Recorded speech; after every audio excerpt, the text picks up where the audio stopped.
Retreat kalau saya pribadi, saya merasa sesuatu yang baru dan patut untuk diapresiasi bahkan didukung.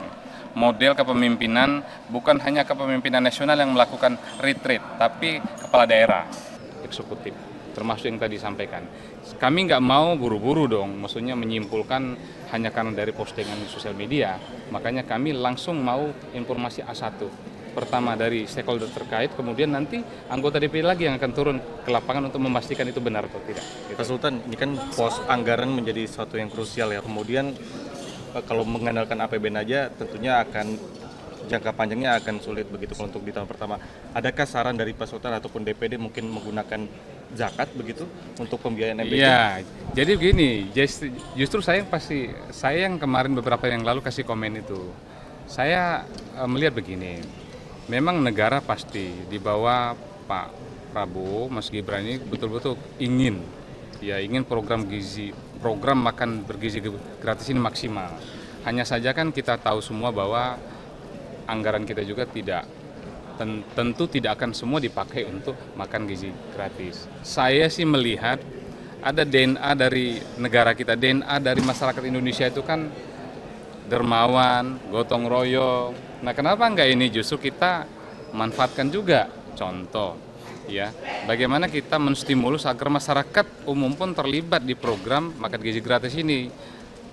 Di antaranya adalah saya kemarin juga berpikir kenapa enggak ya zakat kita yang luar biasa besarnya juga kita mau libatkan ke sana. Itu salah satu contoh. Sehingga pemerintah tidak bekerja sendiri dengan anggaran yang ada. Saya pun sudah menyampaikan dengan beberapa duta besar, saya sampaikan tolong dong, kami punya negara kami punya program andalan yang namanya makan bergizi gratis. Tolong juga kalau negara-negara luar juga ingin berkontribusi.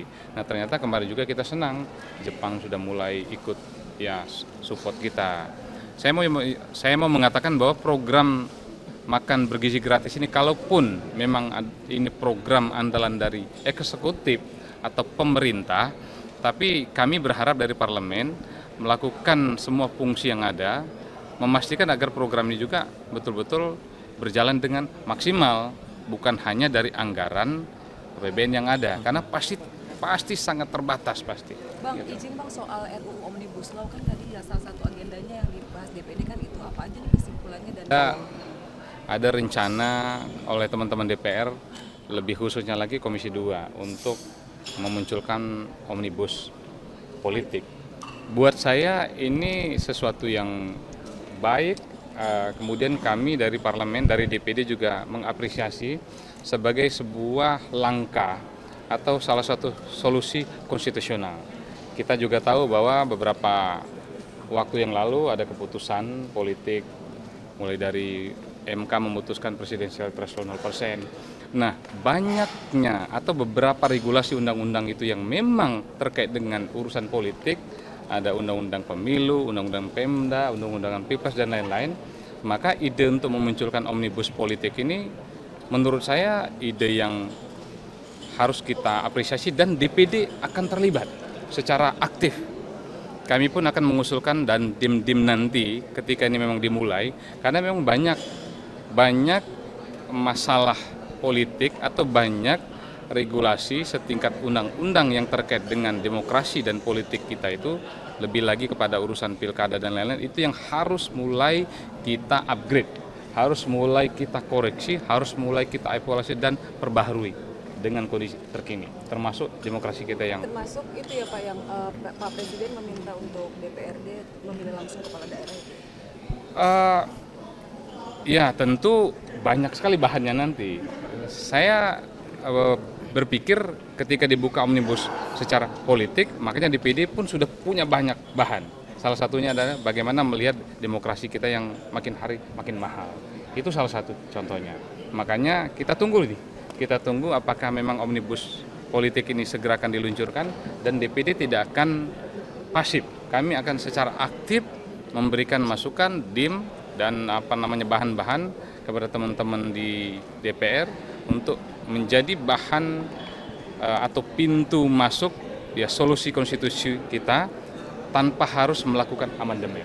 Apa aja sih Bang Bang, dimnya dari DPD Bang? Ya, ada di teman-teman. Ada di Komite 1 juga ada banyak. Ada di Komite 1 itu terkait dengan pilkada, hasil evaluasi pilkada, dan lain-lain. Pak Sultan, ini kan Presiden memiliki wacana untuk melakukan retret dengan kepala-kepala daerah terpilih. Tanggapan dari Nanti teman-teman tambahkan, tapi ini retreat kalau saya pribadi, saya merasa sesuatu yang baru dan patut untuk diapresiasi, bahkan didukung. Model kepemimpinan, bukan hanya kepemimpinan nasional yang melakukan retreat, tapi kepala daerah. Pertama, apa saja sih yang kita lihat dari proses ini? Pertama membangun semangat nasionalisme, membuat patriotisme para kepala daerah terpilih menjadi lebih kuat, lebih tinggi, kemudian menyatukan kepala daerah, memastikan visi misi atau program dari pusat ke daerah itu juga berjalan dengan baik. Lalu di situ juga ada unsur bagaimana memberi semangat kepada kepala daerah terpilih bahwa sudah saatnya kita membangun Indonesia, membangun daerah secara maksimal dengan model kepemimpinan yang tidak lagi sendiri-sendiri. Nah, ini saya melihat retreat kepala daerah ini akan menumbuhkan semangat patriotisme, nasionalisme, dan yang paling penting adalah memastikan program-program andalan pemerintah pusat itu berjalan secara efektif di bawah. Bang, Gitu. ini kan Yang lain aja dulu, yang lain saya ya.